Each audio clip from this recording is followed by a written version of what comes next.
ನಮ್ಮೆಲ್ಲರ ಕರೆಗೆ ಓಗೊಟ್ಟು ಆಗಮಿಸಿ ನಮ್ಮೆಲ್ಲರನ್ನ ಶುಭ ಹಾರೈಸಿ ಆಶೀರ್ವದಿಸಲು ಹಿತ ನುಡಿಗಳನ್ನು ನುಡಿಯಲು ನಮ್ಮೊಂದಿಗೆ ಕರ್ನಾಟಕ ಕಲಾಶ್ರೀ ರೇವತಿ ಕಾಮತ್ ಅವರಿದ್ದಾರೆ.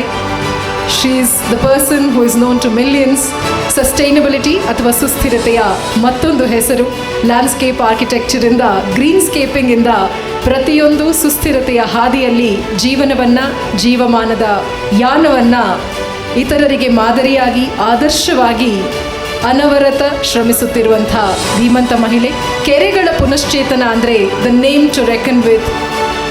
ಮೊದಲು ನೆನಪಾಗೋದೇ ಆಕೆಯ ದಿಟ್ಟತನ, ಮೈಲಿಗಲ್ಲುಗಳನ್ನು ನಿರ್ಮಿಸಿದಂತಹ ಸ್ಥೈರ್ಯ, ಧೈರ್ಯ, ಅಭಯ ಎಲ್ಲವೂ ಕೂಡ ಹೌದು. ಒಂದು $multi-million ಕಂಪನಿ ಅಂದರೆ ಅದು ಅಷ್ಟು ಸಾಮಾನ್ಯ ಅಲ್ಲ. ಅಂತಹ ಅತಿರಥ ಮಹಾರಥರನ್ನು ಝೆರೋದಾ ಕಂಪನಿ ಮಾಲೀಕರನ್ನು ನಾವು ಎಲ್ಲೆಡೆ ನೋಡಿರ್ತೀವಿ ಈ ಸಾಮಾಜಿಕ ಜಾಲತಾಣಗಳಲ್ಲಿ. ಅವರ ತಾಯಿ ನಮ್ಮೊಂದಿಗಿದ್ದಾರೆ. ತಾಯಿಯಾಗಿ ನಮ್ಮೆಲ್ಲರನ್ನ ಆಶಿಸಿ ಹರಸಿ ಹಾರೈಸಲು ನಮ್ಮೊಂದಿಗಿದ್ದಾರೆ Revathi Kamath. Ladies and gentlemen, put your hands together to the lady who has marked a milestone, has made a lot of difference to our society. Ma'am, can we please have you here?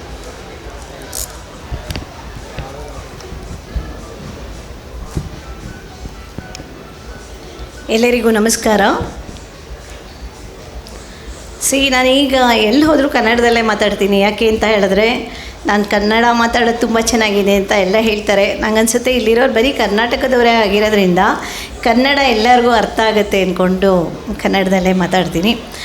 ಆಮೇಲೆ ಇವತ್ತಿನ ದಿನ award ತೊಗೊಂಡಿರೋ ಎಲ್ಲ ಅತಿರಥ ಮಹಾರಥರಿಗೆ, ನಮ್ಮ ಡಾಕ್ಟರ್ಸ್ಗಳಿಗೆ ನಾನು congratulations ಹೇಳೋಕ್ಕೆ ಇಷ್ಟಪಡ್ತೀನಿ. ಆಮೇಲೆ ಎಲ್ಲೆಲ್ಲಿಂದ ಬಂದು ಬೇರೆ ಬೇರೆ ಡಿಸ್ಟ್ರಿಕ್ಟಿಂದ ಎಲ್ಲ ಬಂದು ಎಂಟೈರ್ ಕರ್ನಾಟಕದಿಂದ ಬಂದು ಇಲ್ಲಿ ನೀವು ಅವಾರ್ಡ್ ತೊಗೊಳಕ್ಕೆ ಬಂದು ಇವ್ರಿಗೆ ಸಿಗ್ನೇಚರ್ ಮೀಡಿಯಾದವ್ರಿಗೆ ನೀವು ಇಷ್ಟು ಸಪೋರ್ಟ್ ಮಾಡಿದ್ದಕ್ಕೆ ತಮಗೆಲ್ಲ ಧನ್ಯವಾದಗಳು. ಮತ್ತು ಇದು ನನಗೆ ಯಾವಾಗಲೂ ಈ ಡಾಕ್ಟರ್ಸ್ಗೆ ಹಾನರ್ ಮಾಡೋದು ನೋಡೋಕ್ಕೆ ಬಹಳ ಇಷ್ಟ. ನಾನು ಯಾವತ್ತೂ ಮಿಸ್ ಮಾಡಲ್ಲ. ತುಂಬ ಅಟೆಂಡ್ ಮಾಡ್ತಾನೆ ಇರ್ತೀನಿ ಈ ಥರ ಡಾಕ್ಟರ್ಸ್ಗಳದ್ದು. ಇಲ್ಲಂತಲೂ ಇವತ್ತು ನಾನು ಸ್ವಲ್ಪ ಟಿ ನೋಡಿದೆ, ಒಂದು 12ರಲ್ಲೂ ಒಂದೊಂದು ಕೆಟಗರಿ, ಒಬ್ಬರು ನಾಟಿ ವೈದ್ಯರು, ಒಬ್ಬರು ಆಯುರ್ವೇದ, ಒಬ್ಬರು ಇದು ಎಷ್ಟು ಥರ ನಮ್ಮ ಇಂಡಿಯನ್ ಪದ್ಧತಿನಲ್ಲಿ ಎಷ್ಟು ಥರ ವೈದ್ಯಕೀಯ ಪದ್ಧತಿಗಳಿದೆ. ತುಂಬ ಹೆಮ್ಮೆ ಅನಿಸುತ್ತೆ ನಮ್ಮ ಸಂಸ್ಕೃತಿ ಬಗ್ಗೆ. ಸೊ ಇವ್ರನ್ನ ಹುಡುಕಿ ಪಿಕ್ ಮಾಡಿ ಈ ಥರ ಕರ್ಕೊಂಡು ಬರ್ತಾರಲ್ಲ ಸಿಗ್ನೇಚರ್ ಮೀಡಿಯಾದವರು, ಅವ್ರಿಗೆ ನಿಜವಾಗ್ಲೂ ಎಷ್ಟು ಕಷ್ಟ ಆಗಿರ್ಬೋದು, ಎಷ್ಟು ಎಫರ್ಟ್ ಹಾಕಿರ್ಬೋದು ಅಂತ ಹೇಳಿಬಿಟ್ಟು ನಾನು ನಮ್ಮ ಪ್ರಶಾಂತ್ ಆ್ಯಂಡ್ ಟೀಮ್ಗೆ, ಕಂಪ್ಲೀಟ್ ಸಿಗ್ನೇಚರ್ ಮೀಡಿಯಾಗೆ ನಾನು ಕಂಗ್ರ್ಯಾಚುಲೇಷನ್ಸ್ ಹೇಳಕ್ಕೆ ಇಷ್ಟಪಡ್ತೀನಿ. ಈ ಥರದ್ದು ನಡೀತಾನೆ ಇರುತ್ತೆ. ಅವರು ಈ ಥರ 3 monthsಗೊಂದು ಮಾಡ್ತಾನೆ ಇರ್ತಾರೆ. This is like it is going to be motivation for whoever is doing good work. ಖಂಡಿತ ರೆಸ್ಪಾನ್ಸಿಬಿಲಿಟಿ, ಅವಾರ್ಡ್ ತೊಗೊಂಡ್ಮೇಲೆ ರೆಸ್ಪಾನ್ಸಿಬಿಲಿಟಿ ಜಾಸ್ತಿ ಆಗ್ತಾ ಹೋಗುತ್ತೆ. ದ್ಯಾಟ್ ಈಸ್ ನನ್ನ ಸ್ವಂತ ಅನುಭವ. ನಮ್ಮನ್ನು ಹೊಗಳ್ತಿದ್ದಾಗೇ ನಮಗೆ ಇನ್ನೂ ಮಾಡಬೇಕು ಅನ್ನೋ ಆಸೆ ಜಾಸ್ತಿ ಆಗುತ್ತೆ. ಇದರಲ್ಲಿ ಎಲ್ಲ ಡಾಕ್ಟರ್ಸೂ ಒಂದು ಇದನ್ನು ನಾನು ಅಬ್ಸರ್ವ್ ಮಾಡಿದೆ. ಏನಂತ ಹೇಳಿದ್ರೆ ಎಲ್ಲರೂ ಒಂದು ನಮ್ಮ ಬಡ ಜನರಿಗೆ ಸೇವೆ ಮಾಡ್ತಾ ಇದ್ದಾರೆ. ಅದು ನನಗೆ ತುಂಬ ಹೆಮ್ಮೆ ಅನಿಸುತ್ತೆ. ಬರೀ ಅವರು ಡಾಕ್ಟ್ರ್ ಪ್ರವೃತ್ತಿ ಮಾಡಿ ಅವರು ಇಲ್ಲಿ ಸಿಕ್ಕಾಪಟ್ಟೆ ಚಾರ್ಜ್ ಮಾಡಿ ಅವ್ರಿಗೆ ಕ್ಯೂರ್ ಮಾಡಿ ಕಳಿಸೋದ್ರಲ್ಲಿ ಏನೂ ಹೆಮ್ಮೆ ಇರಲ್ಲ. ಇವ್ರುಗಳೆಲ್ಲ ಒಂದು ಸೆಕ್ಟರ್ ಬಡವ್ರಿಗೂ ಫ್ರೀಯಾಗಿಯೂ ಚಿಕಿತ್ಸೆ ಕೊಡ್ತಾ ಇದ್ದಾರೆ. ಅದನ್ನು ನೋಡಿದ್ರೆ ತುಂಬ ಹೆಮ್ಮೆ ಅನಿಸುತ್ತೆ. ಅದನ್ನು ದಯವಿಟ್ಟು ಕಂಟಿನ್ಯೂ ಮಾಡಿ. ಯಾಕೆಂದರೆ ಬಡ ಜನತೆಗಳು ನಮ್ಮ ದೇಶದಲ್ಲಿ ಭಾಳ ಜಾಸ್ತಿ ಇದ್ದಾರೆ. So I am into rural education. ನನಗೆ ಬಡತನದಷ್ಟು ಅನುಭವ ನನಗೆ ಮನೆಯಿಂದ ಇಲ್ಲದೆ ಇದ್ರೂ ನನಗೆ ಬಡ ಜನಗಳ ಜೊತೆಗೆ ತುಂಬ ಒಡನಾಟ ಮಾಡಿ ನನಗೆ ಅವ್ರಗಳ ಕಷ್ಟ ಕಾರ್ಪಣ್ಯಗಳು ಚೆನ್ನಾಗಿ ಗೊತ್ತಾಗಿದೆ. ಅವ್ರಿಗೊಂದು ಇದರಲ್ಲೊಬ್ಬರು ಡಾಕ್ಟ್ರ್ ಇದ್ದಾರೆ, ತಿಪ್ಟೂರಲ್ಲಿ ಒಬ್ಬರು ಡಾಕ್ಟ್ರ್ ಇದ್ದಾರೆ. ಅವರು ಕುಮಾರ್ ಹಾಸ್ಪಿಟಲ್ ಅಂತ, ಅಲ್ಲಿ ಅವರು ಶ್ರೀಧರ್ ಅಂತ ಡಾಕ್ಟ್ರು. ಅವರು ಹಳ್ಳಿಗಳಿಂದ 100 ಹಳ್ಳಿಗಳಿಂದ ಅವ್ರಿಗೆ ಪೇಷಂಟ್ಸ್ ಬರ್ತಾರೆ. ಆ 100 ಹಳ್ಳಿಗಳಿಂದ ಬರೋ ಪೇಷಂಟ್ಸ್ಗೆ ಆ್ಯಕ್ಚುಲಿ ಅವರು ಗಾಡಿ ಕಟ್ಕೊಂಡು ಬರ್ತಾರೆ. ಅವ್ರಿಗೆ ವಾಪಸ್ ಹೋಗುವಾಗ ಅವ್ರಿಗೆ ಊಟ ಎಲ್ಲ ಕೊಟ್ಟು ಅವ್ರಿಗೆ ದುಡ್ಡು ಕೊಟ್ಟು ಕಳಿಸ್ತಾರೆ. ಸೊ ಹೋದ್ಸತಿ ಕರೋನಾ ಟೈಮಲ್ಲಂತಲೂ ಭಾಳ ಅಧ್ವಾನದ ಪರಿಸ್ಥಿತಿ ಇತ್ತು, ನಿಮಗೆಲ್ಲ ಗೊತ್ತಿರೋ ಥರ. ಆ ಕರೋನಾ ಟೈಮಲ್ಲಿ ಆಕ್ಸಿಜನ್ ಅಂತ ಎಲ್ಲ ಹಾಹಾಕಾರ ಮಾಡ್ತಾಯಿದ್ರು. ಆಕ್ಸಿಜನ್ ಸಿಲಿಂಡರ್ ಸಿಗ್ತಿರಲಿಲ್ಲ, ಆಕ್ಸಿಜನ್ ಅವೈಲಬಿಲಿಟಿ ಇರಲಿಲ್ಲ. ಆ ಟೈಮಲ್ಲಿ ನಮ್ಮ ಝೆರೋದಾ ಸೋದಾ ಕಂಪ್ನಿಯವರು, ಅವ್ರಿಗೆ ಕುಮಾರ್ ಡಾಕ್ಟ್ರು ರಿಕ್ವೆಸ್ಟ್ ಮಾಡಿಕೊಂಡು ಅಂತ ನಾವೊಂದು ಆಕ್ಸಿಜನ್ ಪ್ರೊಡಕ್ಷನ್ ಯೂನಿಟ್ ಹಾಕ್ಕೊಟ್ವಿ. ಅದಕ್ಕೆ ನಾನೇ ಮೇನ್ ಕಾರಣ. ನಾನು ಇದನ್ನು ನಮ್ಮ ಇದರಲ್ಲಿ ಕಂಪ್ನಿ ಹತ್ರ ಮಾತಾಡಿ ಅಲ್ಲಿ ಹಾಕಿಸ್ಕೊಟ್ಟೆ. ನಿಯರ್ಲಿ ನಮಗೊಂದು 60 to 70 lakhs ಏನೋ ಆಯ್ತು ಅದಕ್ಕೆ. ಸೊ ಆಕ್ಸಿಜನ್ ಯೂನಿಟ್ ಹಾಕಿಸಿ ಆಕ್ಸಿಜನ್ ಪ್ರೊಡಕ್ಷನ್ ಸ್ಟಾರ್ಟ್ ಆಗಿದೆ ಅಲ್ಲಿ.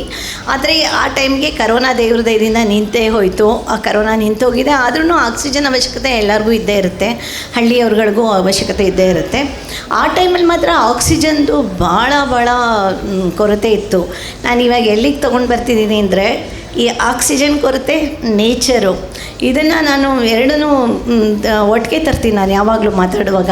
ಯಾಕೆ ಅಂತ ಹೇಳಿದ್ರೆ ಆಕ್ಸಿಜನ್ ಪ್ರೊಡಕ್ಷನ್ ಇನ್ನೊಂದು ಎಲ್ಲಿಂದ ನ್ಯಾಚುರಲ್ ಆಗುತ್ತೆ ಅಂದರೆ ನಮ್ಮ ಮರಗಳಿಂದ. ಸೊ ಮರ ಹಾಕೋದ್ರಿಂದ, ಈಗ ಆ್ಯಕ್ಚುಲಿ ಮರ ಹಾಕಿ ಮರನ ಬೆಳೆಸೋದ್ರಿಂದ ನಮಗೆ ಆಕ್ಸಿಜನ್. ನಾನು ಎಲಿಟಾ ಪ್ರಾಮಿನೇಡ್ ಅಂತ ಒಂದು ಅಪಾರ್ಟ್ಮೆಂಟಲ್ಲಿ ನಾನು ಫುಲ್ಲು ಲ್ಯಾಂಡ್ಸ್ಕೇಪಿಂಗ್ ಮಾಡಿದ್ದೀನಿ. ಕಂಪ್ಲೀಟ್ 28 acres ಅಪಾರ್ಟ್ಮೆಂಟಲ್ಲಿ ಆ್ಯಕ್ಚುಲಿ ಲೈಕ್ 65% ಲ್ಯಾಂಡ್ಸ್ಕೇಪ್ ಇದೆ ಅಲ್ಲಿ. 65%ನಲ್ಲಿ ಅದು ಆ್ಯಕ್ಚುಲಿ ಸಿಂಗಪೂರ್ನವ್ರದ್ದು ಪ್ರಾಜೆಕ್ಟ್ ಅದು ಇದು ಕೆಪಲ್ ಮ್ಯಾನೇಜ್ಮೆಂಟ್ನವ್ರು ಮಾಡಿದ್ದು. ಸೊ ನಾನು ಅವ್ರಿಗೆ ಗೊತ್ತಿಲ್ಲದಿರೋ ಹಾಗೆ ಮುಚ್ಚಿಟ್ಟು ನಮ್ಮ ನೇಟಿವ್ ಟ್ರೀಸ್ನ ಹಾಕಿ ಒಂದು ಬೇವು ಒಂದು ಹೊಂಗೆ ಅರಳಿ ಮರ ಇದನ್ನೆಲ್ಲ ಇಷ್ಟಿಷ್ಟೇ ಥರದ್ದು ಸ್ಯಾಪ್ಲಿಂಗ್ಸ್ ತಂದು ಹಾಕ್ಬಿಟ್ಟೆ. ಅವ್ರಿಗೆ ಗೊತ್ತಾಗಲಿಲ್ಲ. ಆ್ಯಕ್ಚುಲಿ ಅವ್ರು ಡಿಸೈನ್ ಮಾಡುವಾಗ, ಫಾರಿನ್ ಆರ್ಕಿಟೆಕ್ಟ್ಸ್ ಡಿಸೈನ್ ಮಾಡುವಾಗ ಅವರೆಲ್ಲ ಅವ್ರ ದೇಶದಲ್ಲಿ ಯಾವ್ಯಾವುದು ಬೆಳೀತಾ ಇದೆಯೋ ಆ ಗಿಡಗಳನ್ನು ಸಜೆಸ್ಟ್ ಮಾಡ್ತಾರೆ. ನಮ್ಮ ಇಂಡಿಯಾದವ್ರಿಗೆ ತಲೆ ಬುದ್ಧಿ ಇಲ್ಲ. ಹೋಗ್ಬಿಟ್ಟು ಫಾರಿನ್ ಆರ್ಕಿಟೆಕ್ಟ್ಸನ್ನ ಕರ್ಕೊಂಡು ಬರ್ತಾರೆ ಡಿಸೈನ್ ಮಾಡೋಕ್ಕೆ, ಲ್ಯಾಂಡ್ಸ್ಕೇಪಿಂಗ್ ಡಿಸೈನ್ ಮಾಡೋಕ್ಕೆ. ಅವ್ರಿಗೆ ಲ್ಯಾಂಡ್ಸ್ಕೇಪಿಂಗ್ ಡಿಸೈನ್ ಮಾಡೋಕ್ಕೆ ಅವ್ರಿಗೆ ನಮ್ಮ ನೇಟಿವ್ ಸ್ಪೀಷೀಸ್ನ ನೋಡಿ ಅವ್ರು ಸಜೆಸ್ಟ್ ಮಾಡಬೇಕೇ ಹೊರತು ಅವ್ರು ಆಲ್ಸ್ಟೋನಿಯಾ, ಸ್ಕ್ಲೋಲರಿಸ್ಟು, ತಬುವಿಯಾ, ರೋಸಿಯಾ, ಏರಿಥ್ರಿನಾ ಕ್ರಿಸ್ಟಗಲಿ ಆ ಥರ ನಮ್ಮ ದೇಶಕ್ಕೆ ಮಾರಕವಾಗಿರುವಂಥ ಗಿಡಗಳನ್ನೆಲ್ಲ ಸಜೆಸ್ಟ್ ಮಾಡ್ತಾರೆ ಈ ಆರ್ಕಿಟೆಕ್ಟ್ಸು. ಸೊ ಫಾರಿನ್ನವ್ರು ಏನೇ ಮಾಡಿದ್ರು ನಮ್ಮ ಇಂಡಿಯನ್ಸ್ಗೆ ಅದು ಸರಿ. ಅದಕ್ಕೇ ಆ ಬ್ರಿಟಿಷರ್ಸ್ ಬಂದಾಗ ಎಲ್ಲರೂ ಕಣ್ಣು ಮುಚ್ಕೊಂಡು ಕೂತ್ಕೊಂಡು ಅಧ್ವಾನ ಮಾಡಕ್ಕೆ ಹೋಗಿದ್ದಾರೆ ನಮ್ಮ ಎನ್ವೈರ್ನಮೆಂಟ್ನ. ಎಲ್ಲೆಲ್ಲಿ ನೋಡಿದ್ರು ನಿಮಗೆಲ್ಲ ಅನಿಸುತ್ತೆ ತಬುವಿಯಾ, ರೋಸಿಯಾ ಫ್ಲವರ್ ಬಿಟ್ಟಿದೆ, ಜಪಾನ್ಸ್ ಥರ ಕಾಣಿಸ್ತಿದೆ, ನಮ್ಮದು ಇಂಡಿಯಾ ಹಾಗೆ ಕಾಣಿಸ್ತಿದೆ, ಹೀಗೆ ಕಾಣಿಸ್ತಿದೆ ಅಂತ ನೀವೆಲ್ಲ ಅಂದ್ಕೊಂಡಿರ್ತೀರ. ಖಂಡಿತ ಅದು ಕೋನೋಕಾರ್ಪಸ್ ಅಂತಲೂ ಹಾಳು ಮಾಡಾಗ್ತಾಯಿದೆ. ಎಂಥ ದುಃಖಕರ ಸಂಗತಿ ಅಂದರೆ, ನೀವೆಲ್ಲರೂ ಇದ್ದೀರಾ, ಎಲ್ಲರೂ ಕೇಳಿಸ್ಕೊಳ್ರಿಪ್ಪ. ನಾನು ಹೇಳ್ತಿರೋದು very important subject. Please listen youngsters, ಎಲ್ಲ ಒಂಚೂರು ಕೇಳಿಸ್ಕೊಳ್ಳಿ. ಲೈಕ್ ಯಾಕೆಂದರೆ ಇದು ನಂದೊಬ್ಬಳದೇ ಅಲ್ಲ, ಇದು ದೇಶ ನಿಮ್ಮ ಎಲ್ಲರದು ಸೇರಿರೋದು. ಇದು ನಾವೆಲ್ಲ ಬದುಕ್ತಾ ಇದ್ದೀವಿ. ಎಷ್ಟು ಜನ ಅಲರ್ಜಿಯಿಂದ ಒದ್ದಾಡ್ತಾ ಇದ್ದಾರೆ, ಎಷ್ಟು ಜನ ಅಲರ್ಜಿ ಏನಕ್ಕೆ ಬರ್ತಾ ಇದೆ, ವೀಸಿಂಗ್ ಯಾಕೆ ಜಾಸ್ತಿ ಆಗ್ತಿದೆ, ಅಲರ್ಜಿ ಯಾಕೆ ಜಾಸ್ತಿ ಆಗ್ತಿದೆ ಅಂದ್ಬಿಟ್ಟು ಯಾರಿಗೂ ಅಂಡರ್ಸ್ಟ್ಯಾಂಡ್ ಮಾಡ್ಕೊಳಕ್ಕಾಗ್ತಿಲ್ಲ. ಡಾಕ್ಟರ್ಸ್ಗೆ ಅಂಡರ್ಸ್ಟ್ಯಾಂಡ್ ಮಾಡ್ಕೊಳಕ್ಕಾಗ್ತಿಲ್ಲ. ಅಲರ್ಜಿ ಟೆಸ್ಟ್ ಮಾಡಿಸ್ತಾರೆ, 108 ಅಲರ್ಜಿ ಟೆಸ್ಟ್ಗಳು ಮಾಡಿಸ್ತಾರೆ. ಅವ್ರಿಗೆ ಗೊತ್ತಿಲ್ಲ ಅವ್ರ ಮನೆ ಪಕ್ಕದಲ್ಲಿ ಹಾಕಿರೋ ಗಿಡದಿಂದ ಅಲರ್ಜಿ ಆಗ್ತಿದೆ ಅವ್ರಿಗೆ ಅಂತ. ಅದನ್ನು ಕಂಡುಹಿಡಿಯೋಕ್ಕೆ ಆಗಲ್ಲ. ಒಂದು ಸ್ವಲ್ಪ ಮ್ಯೂಸಿಕ್ ಸ್ಟಾಪ್ ಮಾಡಿಪ್ಪ ಪ್ಲೀಸ್.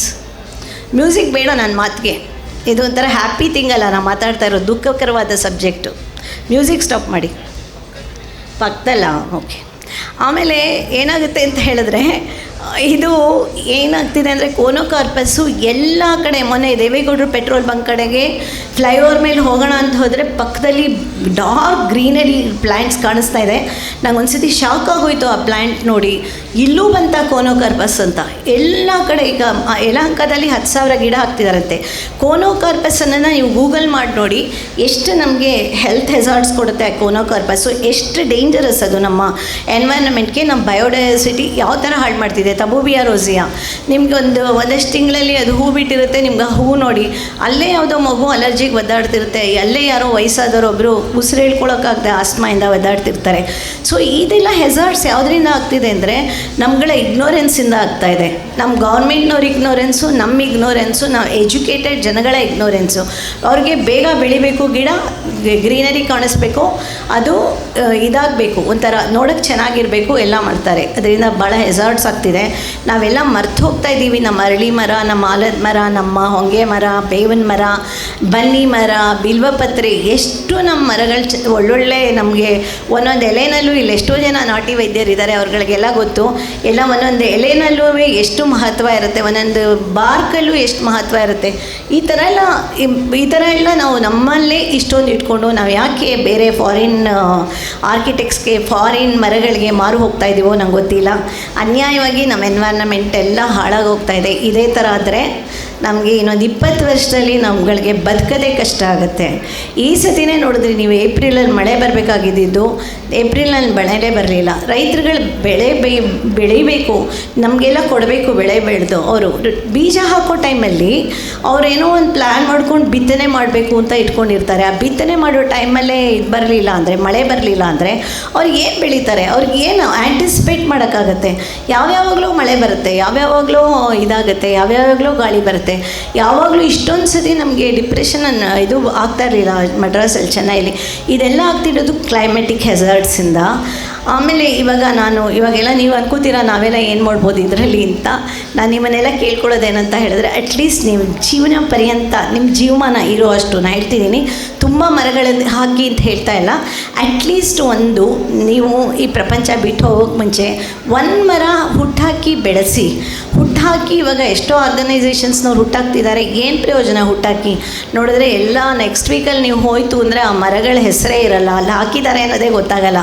ಸೋಷಿಯಲ್ ಮೀಡಿಯಾದಲ್ಲಿ ಮಾತ್ರ ಎಲ್ಲ ಫೋಟೋಸ್ ಇರುತ್ತೆ. ನಾವು ಇಲ್ಲಿ ಟ್ರೀ ಪ್ಲ್ಯಾಂಟೇಷನ್ ಮಾಡಿದ್ವಿ, ನಾವು 5000 ಟ್ರೀ ಪ್ಲ್ಯಾಂಟೇಷನ್ ಮಾಡಿದ್ವಿ, ನಮ್ಮದು ಕೋಟಿ ನಾಟಿ, ನಮ್ಮದು ಈ ನಾಟಿ ಆ ನಾಟಿ ಅಂತ. Actual fact I know it very well. So fact is not correct. Actually they are not doing anything. Nobody is doing, everybody is doing drama. ಒಂದು ಮರ ಹಾಕಿದ್ರೆ ಅದನ್ನು ಬೆಳೆಸ್ಬೇಕಾದ್ರೆ 3 ವರ್ಷ ನೀವು ತಪಸ್ ಥರ ಮಾಡಬೇಕು. ಅದನ್ನು ಸ್ಟ್ರೈಟಾಗಿ ಬೆಳೆಸಬೇಕು, ಅದನ್ನು ನೀವು ಮಗು ಥರ ನೋಡ್ಕೋಬೇಕು. ಓನ್ಲಿ ದೆನ್ ನಮಗೆ ಏನಾದರೂ ನಾವು ಇವಾಗಾದರೂ ಎಚ್ಚೆತ್ಕೊಂಡ್ರೆ ಏನಾದರೂ ಒಂದು ನಮಗೆ ಇದಕ್ಕೆ ಒಂದು ಭೂಮಿಗೆ ನಾವು ಒಳ್ಳೇದು ಮಾಡ್ಬೋದು ಅಂತ ಅಂದ್ಕೊಳ್ತಾ ಇದ್ದೀನಿ. ಸೊ ದಯವಿಟ್ಟು ನಾನೆಲ್ಲ ವೇದಿಕೆಗಳಿಗೆ ಹೋಗೋದು, ಮಾತಾಡೋದು ಎಲ್ಲ ಇದಕ್ಕೋಸ್ಕರನೇ. ಯಾಕೆ ಅಂತ ಹೇಳಿದ್ರೆ ನಿಮ್ಮನ್ನೆಲ್ಲ ಕೇಳ್ಕೊತೀನಿ, ದಯವಿಟ್ಟು 1 ಮರ ಹಾಕ್ತೀನಿ ಅಂತ ಓದ್ ತಗೊಳ್ಳಿ. ನೀವು ಯಾರ್ಯಾರು ಇವತ್ತಿಂದ ಡಿಸೈಡ್ ಮಾಡ್ಕೊಂಡು 1 ಮರ ಹಾಕ್ತಿರೋ ದಯವಿಟ್ಟು ಕೈ ಎತ್ತಿ. Very good. ಇದು ಓದ್ತಿದ್ದು ನಾನು ಆಮೇಲೆ ಫಾಲೋ ಅಪ್ ಮಾಡ್ತೀನಿ. ಇದನ್ನು ತಗೊಂಡು ನೀವು ಬೆಳೆಸಬೇಕು ಮರನ. ಅದಕ್ಕೆ ಒಂದು ಸ್ವಲ್ಪ ದುಡ್ಡು ಖರ್ಚಾಗ್ಬೋದು ನಿಮಗೆ. ಅಟ್ಲೀಸ್ಟ್ ಒಂದು 500 ರೂಪಾಯಿ ಒಂದು ತಿಂಗಳಿಗೆ ಒಂದು ಖರ್ಚು ಮಾಡ್ತೀವಿ ಅಂತ ಡಿಸೈಡ್ ಮಾಡ್ಕೊಳ್ಳಿ, ಅವಾಗುತ್ತೆ.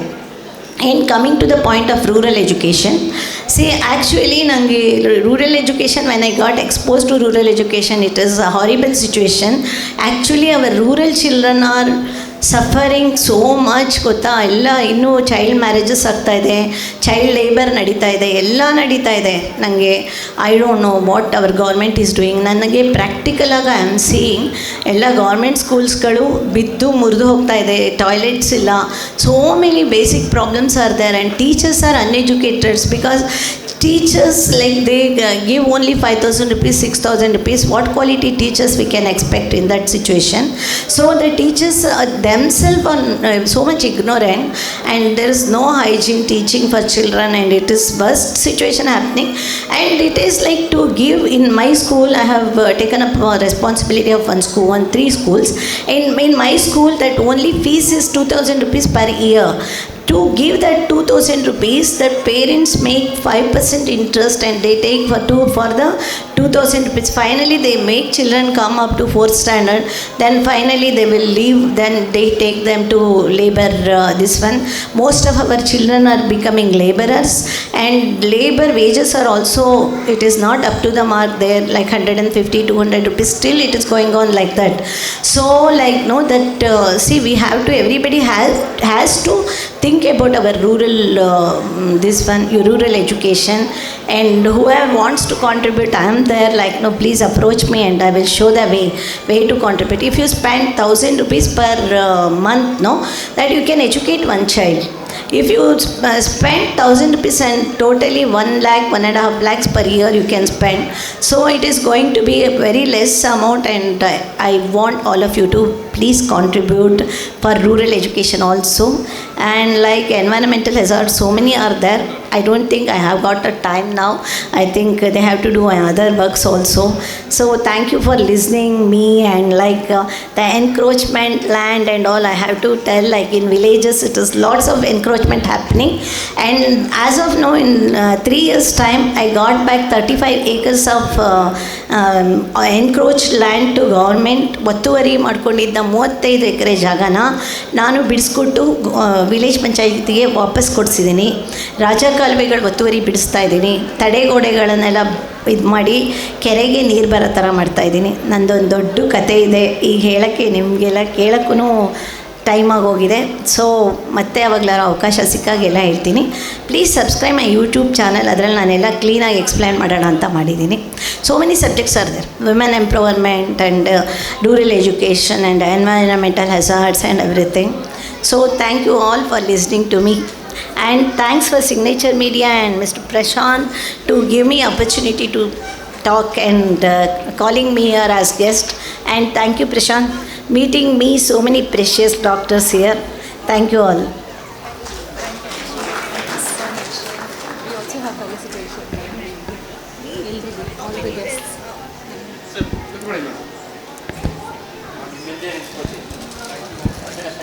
Put your hands together, ladies and gentlemen, for Karnataka Kalashri Revati Kamath, torchbearer of vernacular architecture, where craft and skills amalgamates with sustainability. Sustainable future, the greener vision, the greener you.